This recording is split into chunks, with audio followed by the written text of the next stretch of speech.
Olá, caros alunos e alunas da disciplina História da Ciência, da Técnica e da Tecnologia. Aqui é o professor Olavo. Sejam bem-vindos à aula 2 do nosso curso. Após a brilhante aula do professor Colombo, na qual ele discutiu os tipos de conhecimento e as origens da ciência e da técnica, vamos agora, nessa aula 2, abordar alguns aspectos históricos do desenvolvimento da ciência ocidental. No entanto, gostaria de fazer um pequeno comentário em relação ao título. Ao invés de breve, gostaria de dizer brevíssimo.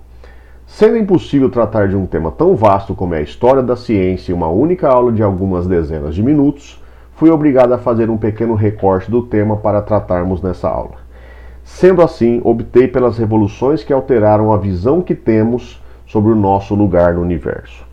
Mais especificamente, nesta videoaula, vou fazer um breve relato mostrando a transição da visão geocêntrica aristotélica para o heliocentrismo de Copérnico, naturalmente falando de Galileu, Kepler, Newton e a Revolução Científica do século XVII.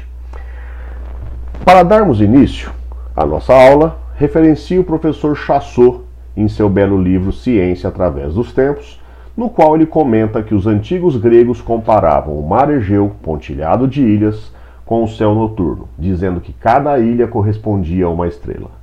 Frequentemente, eu me flagro a imaginar como deveria ser inspirador e ao mesmo tempo misterioso contemplar as estrelas naquela época, imaginando constelações, deuses e histórias fantásticas. Para nossos ancestrais, a observação do céu, tanto diurno como noturno, era quase que uma obrigação. O movimento dos corpos celestes revelava significados não só místicos e espirituais, como também de ordem prática, ajudando a contar a passagem do tempo, identificar as estações e as melhores épocas de plantio e colheita, antever o movimento das marés e etc. E corpos celestes, pelo menos para a época, se resumiam àqueles visíveis a olho nu: Sol, Lua, 5 planetas, Mercúrio, Vênus, Marte, Júpiter e Saturno, e não mais do que 10.000 estrelas. Atualmente, no entanto, devido à ofuscante poluição luminosa das cidades, à pressa da vida moderna, entre outras distrações, infelizmente não temos mais tantas oportunidades, e para dizer a verdade, nem curiosidade, para apreciar as estrelas como faziam os antigos. Mas, em contrapartida, como herança do trabalho duro de muitos astrônomos e cientistas, e com o desenvolvimento de modernos e poderosos instrumentos de observação, hoje nossa compreensão do universo e o lugar que ocupamos nele é imensuravelmente mais ampla, detalhada e, por que não, assustadora do que nossos tataravós. Essa imagem, por exemplo, foi obtida pelo telescópio espacial Hubble, colocado em órbita pela NASA no início da década de 90. Uma das maiores tecnologias, um dos maiores empreendimentos tecnológicos da história. A imagem mostra uma pequeníssima porção do céu, comparável com a largura do buraco de uma agulha, mas extremamente distante, bilhões de anos-luz do nosso planeta. Agora, compare as duas imagens. Enquanto que a primeira imagem, à esquerda, cada ponto brilhante no céu corresponde a uma estrela similar ao nosso Sol, na imagem obtida pelo Hubble, cada ponto ou mancha clara corresponde a uma galáxia inteira, cada uma dessas galáxias contendo aproximadamente 100 bilhões de estrelas. Se ao invés de olharmos pelo buraco de uma agulha considerássemos todo o céu, estima-se que poderíamos contar mais de 100 bilhões de galáxias, cada uma contendo em torno de 100 bilhões de estrelas, o que nos daria uma quantidade de estrelas maior do que o número de grãos de areia de todas as praias do nosso planeta. Com isso, podemos nos perguntar: como partimos daquela concepção romântica e fantasiosa de um universo limitado e centrado na Terra, no qual o homem era os protagonistas, ou se preferir, as marionetes dos deuses, para um universo incomensuravelmente vasto e que reduz o nosso planeta e o homem a um pequeno grão de areia perdido em um imenso deserto? É sobre essa pergunta provocativa que vamos nos debruçar na aula de hoje. Primeiramente, vamos discutir o que é uma revolução científica e para isso vamos chamar Thomas Kuhn. Thomas Kuhn foi um físico americano que, a partir de um certo ponto em sua carreira, voltou-se para o estudo da história e filosofia da ciência. Em sua obra-prima, A Estrutura das Revoluções Científicas, ele propõe que a ciência parte do que ele chamou de pré-ciência e se desenvolve seguindo ciclos marcados por mudanças drásticas de paradigmas. Vejamos como é esse ciclo. A partir de atividades e conhecimentos desorganizados e caracterizados por uma linguagem não sistematizada, que caracteriza a pré-ciência, na visão dele, os cientistas acabam por definir e se ancorar em um paradigma. Como paradigma, Kuhn se refere a um conjunto de suposições, teorias, leis, técnicas e ferramentas matemáticas e experimentais que são utilizadas por uma comunidade científica específica para descrever e explicar uma determinada classe de fenômenos. Assim, enquanto esses paradigmas se mostrarem adequados para a compreensão dos fenômenos de interesse, Kuhn afirma que estamos na fase de ciência normal.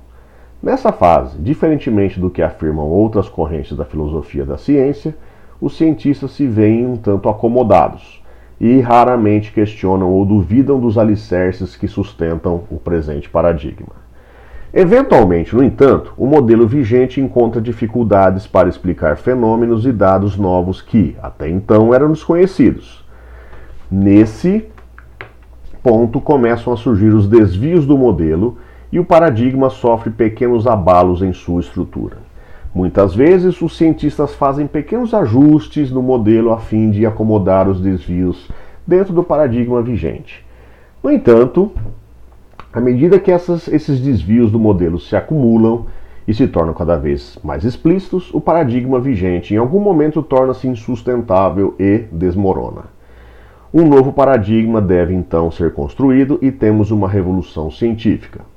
Passado algum tempo após esse novo paradigma ganhar aceitação da comunidade científica e ser amplamente utilizado, entramos novamente na ciência normal e o ciclo continua. Para quem tiver interesse em conhecer um pouco mais sobre a história da ciência, eu deixo aqui como sugestão o fantástico livro, clássico livro do Chalmers, O que é Ciência Afinal. Bom, nada melhor do que começar pelo começo.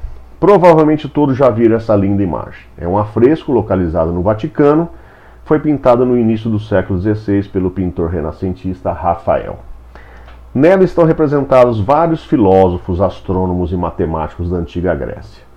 É ponto pacífico entre os historiadores que a ciência ocidental nasceu a partir dessas pessoas. Foi a partir deles que começamos a procurar compreender a natureza e o nosso lugar nela com base na razão e não mais apelando para seres fantásticos e sobrenaturais. Entre muitas questões sobre as quais esses pioneiros da ciência se debruçaram, destaco duas. Do que são as coisas? Do que são feitas as coisas? Essa é uma pergunta. A outra era: qual é o nosso lugar no universo? Bom, é comum dividir a história da filosofia grega em dois períodos, com o filósofo Sócrates como divisor de águas. Entre os filósofos pré-socráticos nós temos Tales, Heráclito, Pitágoras, Empédocles, Anaxímenes, Demócrito. Já filósofos pós-socráticos, aí nós temos Platão, Aristóteles, Euclides, Aristarco, Hiparco, Ptolomeu. Bom, cada um desses filósofos obviamente deu sua contribuição e aqui eu vou destacar dois. Eu quero discutir mais sobre Aristóteles e Ptolomeu, já que eles vão ser relevantes para nossa aula. Começando com Aristóteles. Aristóteles nasceu em Estagira, na cidade de Estagira, que na época pertencia ao reino da Macedônia. Ainda na adolescência, ele muda-se para Atenas para estudar na academia de Platão, tornando-se seu mais célebre discípulo. Entre as inúmeras contribuições que esse gigante da filosofia nos deixou, vou destacar apenas algumas mais específicas para o tema da nossa aula. Baseando-se nas propostas de Empédocles, Aristóteles propôs que toda a matéria era constituída por 4 elementos: fogo, terra, água e ar, aos quais ele associou as propriedades quente, frio, úmido e seco. Além disso, ele afirmava que cada um desses elementos tinha o seu lugar natural no universo, e que eles se moviam naturalmente em linha reta em direção a esse lugar. Assim, uma pedra, que é feita basicamente de terra, tende a cair em linha reta em direção ao centro da Terra, que é o seu lugar natural, da mesma forma que o fogo tende a subir em direção ao topo da atmosfera, também em linha reta. Bom, para acomodar o movimento dos corpos celestes, que notoriamente não é retilíneo, ao seu sistema, Aristóteles ainda propõe um quinto elemento, o éter, cujo movimento natural seria circular. Com isso, ele divide o universo em duas regiões distintas.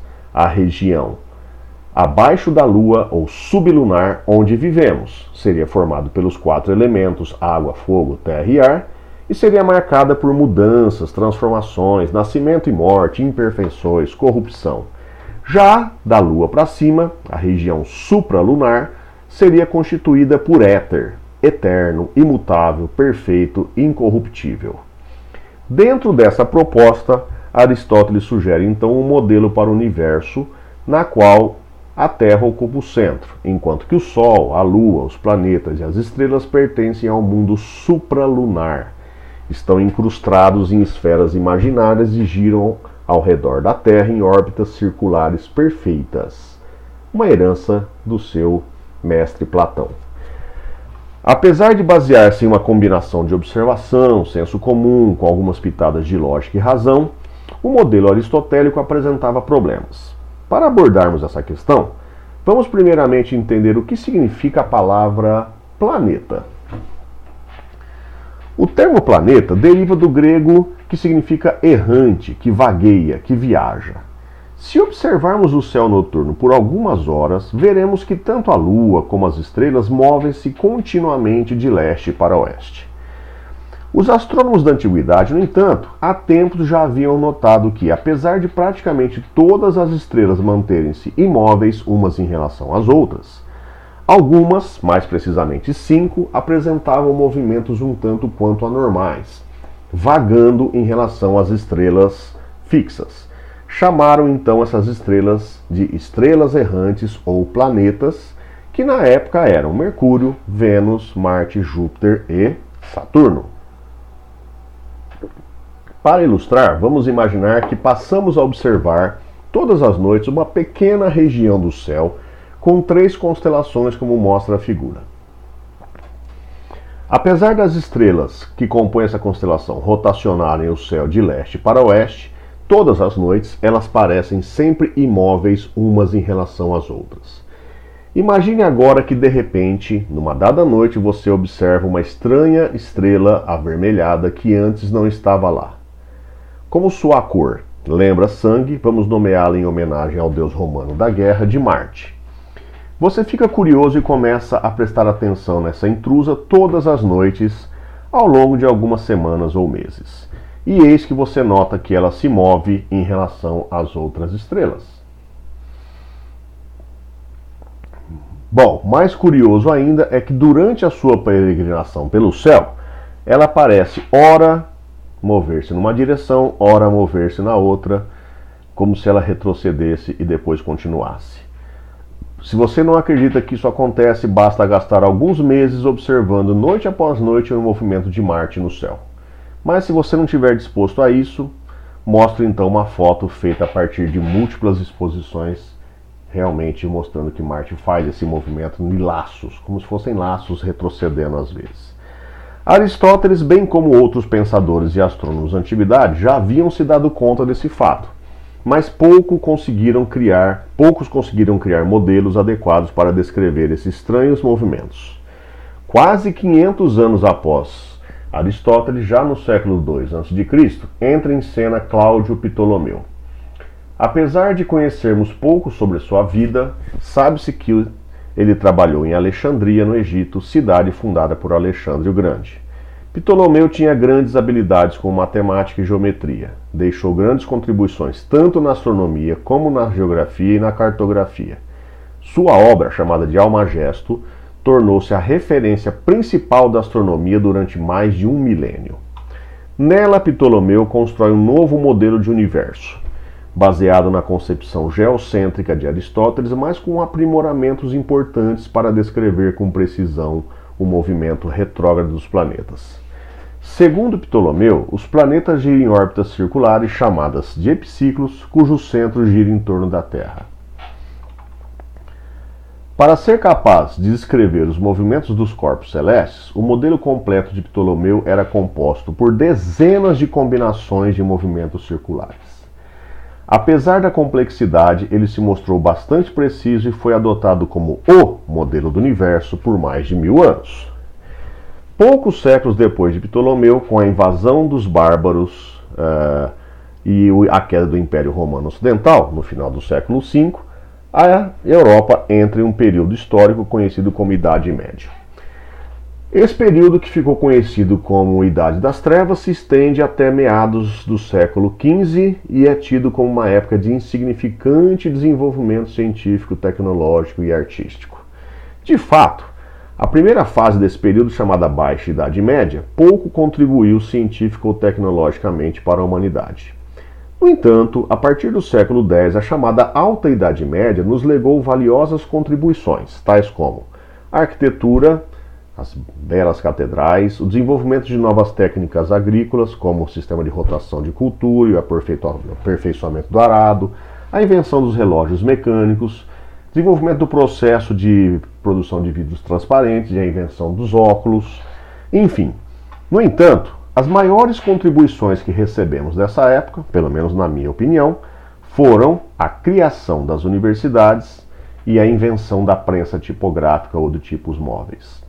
Com certeza, não é um exagero dizer que essas duas heranças da Idade Média foram dois dos mais importantes propulsores para o nascimento de uma nova era, que é o Renascimento.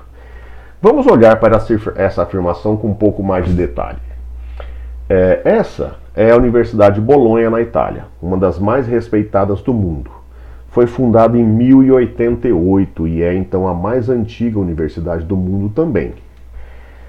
Curiosamente, ela recebeu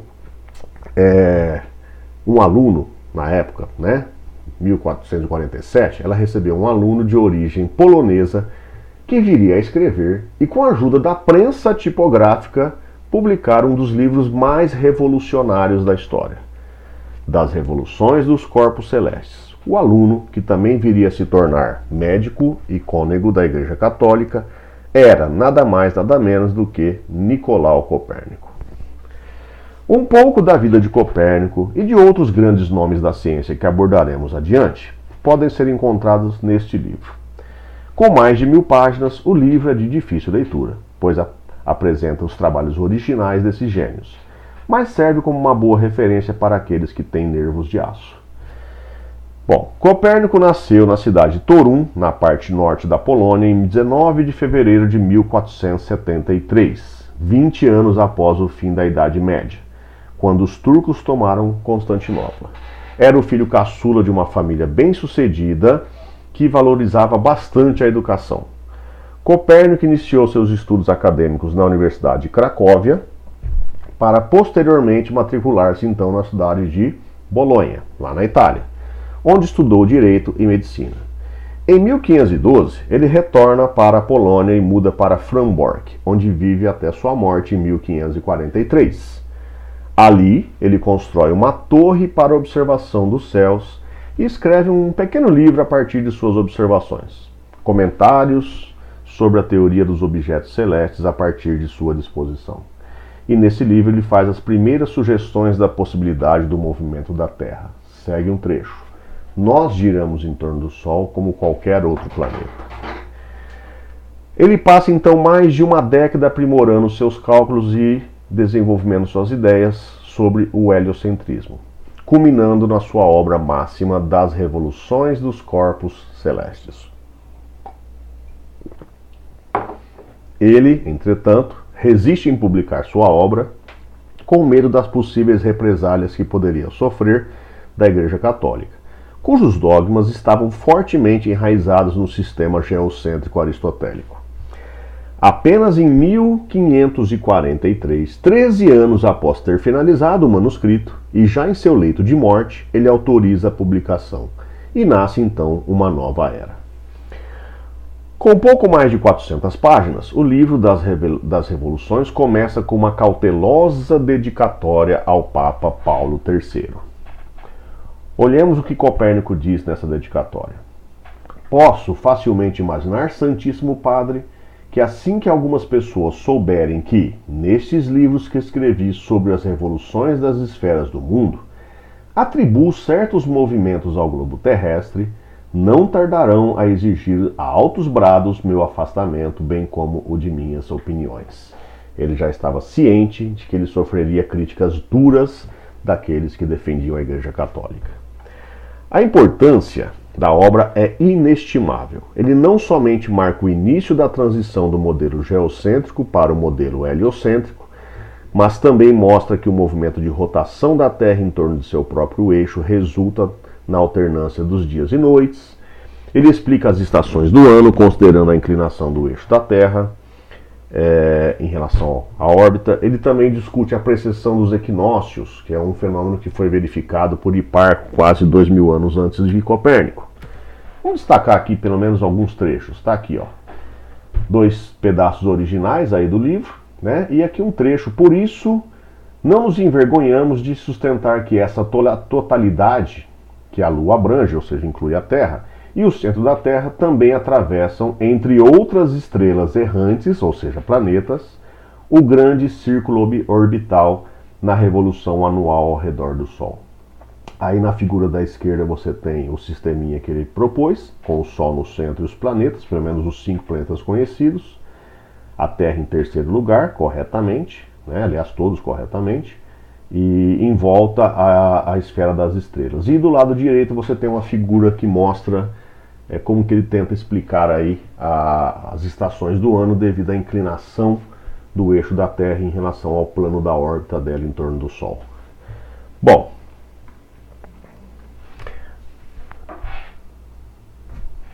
além disso, o Copérnico também explica o movimento retrógrado dos planetas, né, esse modelo dele.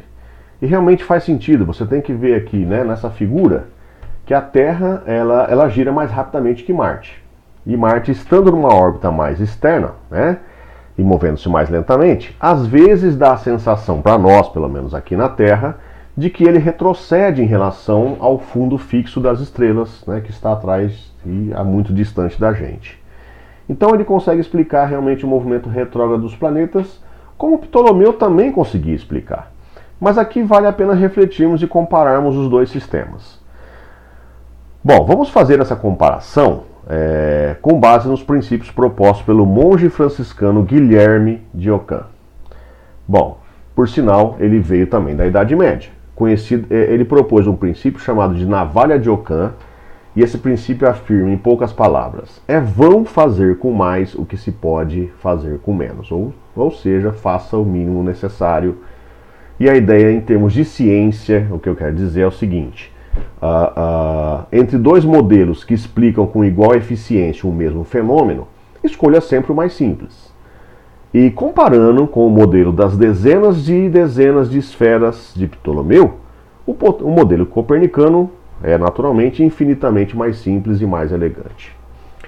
No entanto, esse argumento não foi suficiente para convencer nem a Igreja e nem os astrônomos e cientistas da época de Copérnico. Bom, em relação à Igreja era de se esperar. Naturalmente a resistência justifica-se com base no dogma do mundo geocêntrico aristotélico. Já os cientistas, por outro lado, não sentiam-se confortáveis com o novo modelo, porque ele trazia contradições com a física aristotélica, difíceis de serem acomodadas esses problemas que traziam. A resposta a essas dificuldades veio pouco mais de meio século após a morte de Copérnico, com Galileu Galilei. Galileu nasceu em Pisa, na Itália, em 18 de fevereiro de 1564. Desde criança mostrou facilidade para a matemática e interesse por astronomia. Após estudar medicina e filosofia aristotélica na Universidade de Pisa, tornou-se professor de matemática e astronomia nessa mesma universidade, onde curiosamente tinha que ministrar aulas sobre astronomia ptolomaica. Na primeira década do século XVII, Galileu inicia seus estudos sobre mecânica, especialmente o movimento dos pêndulos e a queda dos corpos. E aí, após tomar conhecimento da invenção da luneta, na Holanda, Galileu constrói a sua própria luneta com muitos aperfeiçoamentos e utiliza para observar os céus. Abre-se então aí uma nova janela para o conhecimento humano.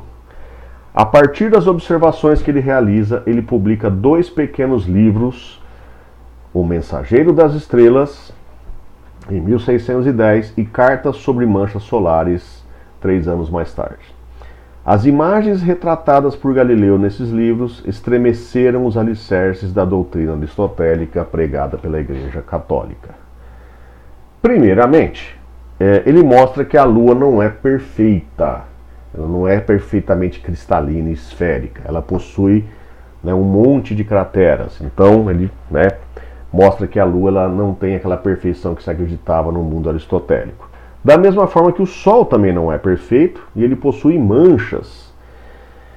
Ou seja, ele quebra aquela divisão mundo sublunar, supralunar. Imperfeito embaixo, sublunar, super perfeito, sem nenhum tipo de detalhes na parte de cima, supralunar. Bom, além disso, ele verifica que Saturno tem uma forma estranha, como se possuísse orelhas, tá aí na figura da direita, lá em cima, ó, e ele, à medida que ele melhora os telescópios, essa figura vai melhorando também. E aí hoje a gente sabe que isso são os anéis de Saturno, naturalmente. Finalmente, de extrema relevância para o nosso problema aqui, para o nosso tema, ele nota que as fases do planeta Vênus, tá aqui embaixo à esquerda, só poderiam ser explicadas de acordo com o modelo copernicano. E que Júpiter possui luas, o que mostra que nem tudo gira em torno da Terra. Bom, mas a obra máxima de Galileu, que lhe trouxe problemas, foi publicada só em 1632, Diálogos sobre 2 sistemas máximos de mundo. Ele é escrito na forma de, como o próprio nome diz, na forma de um diálogo entre 3 pessoas, Salviati, Simplício e Sagredo, no qual o primeiro, super inteligente, argumenta astutamente com os outros 2 a favor do sistema copernicano, em detrimento ao modelo de Ptolomeu. Vamos a um trecho desse livro. Retornemos ao nosso assunto, no qual se toma em consideração o movimento anual comumente atribuído ao Sol, mas depois, primeiramente por Aristarco de Samos e posteriormente por Copérnico, é tirado do Sol e transferido para a Terra. Então aí ele coloca que deixa de ter o movimento do Sol em torno da Terra e é da Terra em torno do Sol. Bom, o problema, na verdade, que surge com Galileu, surge quando o Papa Urbano VIII, na época, antigo amigo de Galileu, inclusive, recebe uma cópia do livro e se identifica com o personagem Simplício, que normalmente tinha argumentos pobres e era ridicularizado durante as discussões no livro. Bom, com isso, em 1633, Galileu é então levado ao Tribunal da Santa Inquisição e acusado de heresia. Ele sabiamente se arrepende dos seus atos perante o tribunal, evitando o mesmo destino de Giordano Bruno, que 3 décadas antes havia morrido queimado na fogueira. Vamos ver um pequeno trecho da fala de Galileu durante o julgamento. Começa ele falando: Eu, Galileu, filho de Vicenzo Galilei, de Florença, com idade de 70 anos, blá blá blá blá, juro que sempre acreditei, acredito agora e com a ajuda de Deus acreditarei no futuro em tudo o que sustenta a Santa Igreja Católica e Apostólica. Mas, por meio da declaração dele, fui julgado veemente suspeito de heresia, isto é, de ter tido e acreditado que o Sol seja o centro do mundo e esteja imóvel e que a Terra não seja o centro e que se mova. E aí dizem que ao final do julgamento, quando ele termina de falar seu texto, ele resmunga baixinho para ninguém ouvir, e por se move. Ou seja, no entanto, ela se move, a Terra. Isso é uma lenda, ninguém sabe se isso foi verdadeiro ou não, mas é simbólico. Bom, contemporâneo de Galileu, temos Johannes Kepler. Kepler nasceu em 27 de dezembro de 1571 na cidade de Stade, na Alemanha, atualmente Alemanha. Após o pai abandonar a família, Kepler foi criado pela mãe, que teve um impacto fundamental em sua vida, quando mostrou a ele, em 1577, um cometa. Em 1587, Kepler foi para a Universidade de Tübingen, onde estudou teologia, filosofia, matemática e astronomia. Pouco tempo depois, no entanto, ele aceita um convite para ser professor de matemática e astronomia na Áustria. Em 1600, um evento muda completamente a vida de Kepler. Ele é convidado para trabalhar com o astrônomo Tycho Brahe em Praga. Após décadas de cuidadosas observações do céu, Brahe havia coletado uma exuberante quantidade de dados astronômicos e, após sua morte, em 1601, Kepler os utiliza e, com sua inigualável habilidade matemática, obtém 3 leis sobre o movimento dos planetas. Os resultados foram publicados no livro Harmonia do Mundo, em 1619. E as leis, basicamente, são as seguintes. A primeira fala sobre a lei das órbitas, que afirma que os planetas giram em torno do Sol em órbitas elípticas e não circulares, o que de uma certa forma já quebra também o Aristóteles, né? Os conceitos aristotélicos, que acreditava que as órbitas eram circulares. A segunda lei, lei das áreas, né? Que fala que todo planeta varre áreas iguais em tempos iguais, quando gira ao redor do Sol. E a terceira lei, que ele pega tabelas do tempo de revolução dos planetas em torno do Sol, com as distâncias médias que eles têm, e chega numa lei, obtém uma lei que relaciona essas duas grandezas, né? Período do o quadrado do período de revolução é proporcional ao cubo do raio, e aí, aqui não é aula de física, apesar de eu ser professor de física, mas quer dizer, ele consegue, no fundo, aplicar matemática bem, né, puramente ao movimento dos planetas no céu. Bom, pois então, essa era a situação no final aí, ou na metade do século XVII. O modelo geocêntrico de Ptolomeu resistiu, mas após algumas lenhas queimadas na fogueira, e um outro julgamento acabou por ceder lugar para o heliocentrismo copernicano. Galileu praticamente funda o método da experimentação criteriosa e aplica a matemática indiscriminadamente para expor suas ideias. Kepler sepulta os círculos perfeitos de Platão e mostra que os planetas descrevem órbitas elípticas seguindo leis matemáticas claras. Tínhamos um mosaico, ou como diríamos nos tempos de hoje, um brainstorm ou tempestade de ideias. E então surge a pessoa certa no momento certo. Para falarmos sobre ela, diferentemente do que fizemos até agora, vou começar pela sua morte, mais precisamente pelas palavras proclamadas pelo poeta Alexander Pope durante o seu funeral. A natureza e suas leis jaziam ocultas nas trevas, e Deus disse: faça-se Newton, e então tudo se iluminou. Sim, essa pessoa era Isaac Newton. Entre os cientistas, costuma-se dizer que é uma tarefa difícil escolher quem foi o segundo maior cientista da história. O primeiro, os cientistas falam que é uma resposta fácil: Isaac Newton. A obra de Newton é absolutamente vasta, cobrindo áreas que vão desde a mecânica e a ótica até a teologia e a alquimia. Particularmente, a mecânica desenvolvida por Newton foi de tamanha abrangência e precisão que ocupou matemáticos e físicos nos 2 séculos seguintes, cujos trabalhos transformaram profundamente nossa visão sobre o universo. Tudo na natureza, desde o movimento de um cometa e a órbita da Lua até a queda de uma simples maçã, poderia ser explicado a partir da mecânica newtoniana. Existem dezenas de obras que retratam a vida desse grande cientista. Para quem se interessar, deixo aqui uma sugestão. Isaac Newton, o último feiticeiro. Newton nasceu em uma fazenda em Woolsthorpe, na Inglaterra, em 4 de janeiro de 1643. Alguns livros, no entanto, colocam a data de seu nascimento como 25 de dezembro de 1642, e essa diferença se deve, na verdade, ao fato de que a Inglaterra, na época, não havia ainda adotado o calendário gregoriano. O pai de Newton morreu poucas semanas antes dele nascer, e logo após o parto prematuro, os médicos disseram que a criança não tinha muita esperança de sobreviver. Após uma infância e adolescência bastante conturbadas, em 1661, Newton matricula-se para estudar matemática na Universidade de Cambridge, graduando-se em 1665. Os próximos 2 anos de Newton foram os mais produtivos de sua vida, e isso acontece devido a uma severa epidemia de peste que o força a retornar para Woolsthorpe. Lá, isolado do mundo, Newton praticamente idealiza suas leis do movimento, a lei da gravitação universal, cria o cálculo infinitesimal e faz diversas descobertas no ramo da ótica. Já de volta para a vida acadêmica em Cambridge, Newton recebe uma visita que muda sua vida para sempre.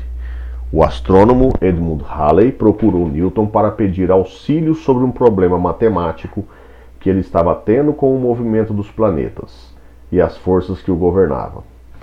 Surpreendentemente, Newton responde que já havia pensado sobre essa questão e, na verdade, já havia resolvido o problema, mas havia guardado os resultados para uma gaveta e tinha esquecido. Halley, de pronto, nota a importância dessa descoberta e convence Newton a publicar um livro com suas ideias. Nasce, então, um dos livros mais importantes da história da ciência, Princípios Matemáticos de Filosofia Natural. A obra de Newton é absolutamente extensa, o livro é absolutamente extenso, e ele é desenvolvido com uma precisão lógica impressionante.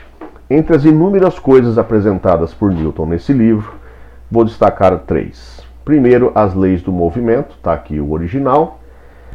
As leis do movimento são aquelas que a gente estuda no ensino médio, né? Então está aqui, primeira lei de Newton, lei do movimento, que é a lei da inércia, tá? Aquela que fala que todo corpo em repouso tende a permanecer em repouso, todo corpo em movimento tende a permanecer em movimento, etc, etc, né? Aí depois está aqui embaixo a segunda lei, a lei 2, que é aquela basicamente que a gente traduz hoje como força igual a massa vezes aceleração. E finalmente aqui a lei 3, né? Que é a famosa lei da ação e reação. Bom, para poder aplicar essas leis e descrever o movimento dos objetos, Newton percebeu que faltava matemática para isso. Então ele vai lá e ele cria o cálculo infinitesimal. Talvez uma contribuição que sozinha seria já fantástica para o Newton, né? Basicamente, quem trabalha com a parte de exatas, ciências exatas, sabe da importância dessas duas ferramentas, que é a derivada e a integral, criadas por Newton, na verdade, simultaneamente por Leibniz, na época também de Newton, só que na Alemanha. E finalmente ele também tem aí a lei da gravitação universal, né? Praticamente a coisa das mais importantes, quer dizer, todas, né? Quer dizer, nessas 3 contribuições, qualquer uma delas já seria de importância absurda. As 3 juntas, então, nem vamos falar. Mas a lei da gravitação universal, que rege basicamente o movimento dos planetas em torno do Sol, satélites em torno da Terra, e Newton, inclusive, sugere a ideia de você poder colocar objetos em órbitas, como mostra nessa figura ali embaixo. E aí, por curiosidade, o Hubble, por exemplo, é um dos satélites que gira em torno da Terra e que segue as leis de Newton, né? Bom, ele ainda mostra no final do livro como que essas leis podem ser aplicadas para explicar fenômenos que vão desde o movimento dos planetas, naturalmente cometas, mas passando também pelas marés. Ele explica como que as marés acontecem, e até a forma achatada da Terra ele consegue explicar a partir das leis que ele propõe. Entre os inúmeros exemplos de aplicações da mecânica newtoniana que os séculos XVIII e XIX iriam mostrar, um é emblemático. Até o início do século XIX, apenas 7 planetas eram conhecidos: Mercúrio, Vênus, Terra, Marte, Júpiter e Saturno, que são os visíveis a olho nu, e Urano, que foi descoberto por meio do uso de telescópio. A aplicação da mecânica newtoniana nesses planetas permitia prever como eles deveriam se movimentar ao longo do tempo. No entanto, o movimento de Urano especificamente não concordava plenamente com as previsões newtonianas. Então os astrônomos sugeriram que deveria existir algum outro planeta em uma órbita mais externa que estaria perturbando a órbita de Urano. Eles vão lá e aplicam então as leis de Newton e conseguem prever como deve ser esse planeta e qual a localização que ele deve estar. Bom, aí eles apontam o telescópio para esse local e adivinha quem estava lá? Exatamente o planeta, que eles chamaram de Netuno, o 8º planeta a ser descoberto. Após Newton, principalmente a partir do início do século XX, a ciência desenvolveu-se enormemente. Como já disse anteriormente, a ideia dessa aula era apenas um rápido panorama e um pequeno recorte da história da ciência. Mas para darmos continuidade às nossas discussões, Vou apenas apontar aqui um cientista que viria a reformular toda a física newtoniana, apesar de toda a precisão que ela tinha, né? Mas ela teve que ser reformulada. E esse cientista veio a ser o responsável por boa parte, na verdade, das revoluções científicas do século XX. Quem é esse cara? Albert Einstein. Bom, Einstein, eu vou deixar para falar um pouco mais com detalhes sobre ele na próxima aula, em que eu vou falar um pouquinho sobre a bomba atômica, né? Infelizmente ele está relacionado com Einstein também. Mas nessa aula em particular de hoje, o que é importante é falar sobre a teoria da relatividade geral do Einstein, que ele propôs em 1915. Quer dizer, propôs, né? Ele, após 10 anos de intenso trabalho, ele consegue chegar, né, nessa ideia, nessa sequência de equações.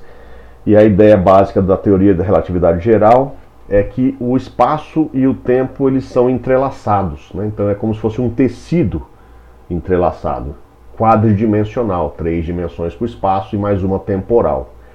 E que massa, a presença de massa distorce o espaço-tempo, como se distorcesse mesmo o espaço-tempo. E aí outras massas vão acabar se movimentando de acordo com essa distorção no espaço-tempo. E esse é o conceito de gravidade que Einstein dá, e que Newton realmente não tinha conhecimento sobre isso. Ele apenas propôs a lei da gravitação, mas ele mesmo fala no livro, Newton. Eu não sei o que é a gravidade, eu apenas sei como que funciona a regra matemática para descrevê-la, né? E o Einstein ele vem com a teoria da relatividade geral e fala que a gravidade, no fundo, ela é uma distorção no espaço-tempo, mais ou menos como está nessa figura. E aí, tem uma frase interessante do físico chamado John Wheeler, que ele fala: a matéria diz ao espaço-tempo como se curvar. O espaço-tempo diz à matéria como se mover. Basicamente é isso que a gente tem hoje em termos de gravidade, de gravitação. Para finalizar a aula de hoje, eu deixo uma frase do Einstein que eu acho que é bastante simbólica. Existem 2 modos de viver a vida. Um é acreditando que não existem milagres. O outro é acreditar que todas as coisas são milagres. É bastante simbólico. Pessoal, na aula de hoje, então, eu paro por aqui. Eu vou deixar para vocês a indicação de um filme para que vocês assistam um pouco sobre Edwin Hubble, que tem a ver com a teoria da expansão do universo, de que as galáxias estão se afastando umas das outras, e que por sua vez também tem a ver com Einstein. Ele é contemporâneo ao Einstein, inclusive, né? E aí nesse filme vocês vão ver como que o Einstein se surpreendeu, né, com os resultados do Hubble. E finalizando, eu quero deixar também um texto para vocês também darem uma lida, e principalmente nessa parte final, que é sobre a teoria de Einstein, de Hubble e a expansão do universo. Bom, por hoje eu fico por aqui, um abraço a todos e agradeço aí, até a próxima.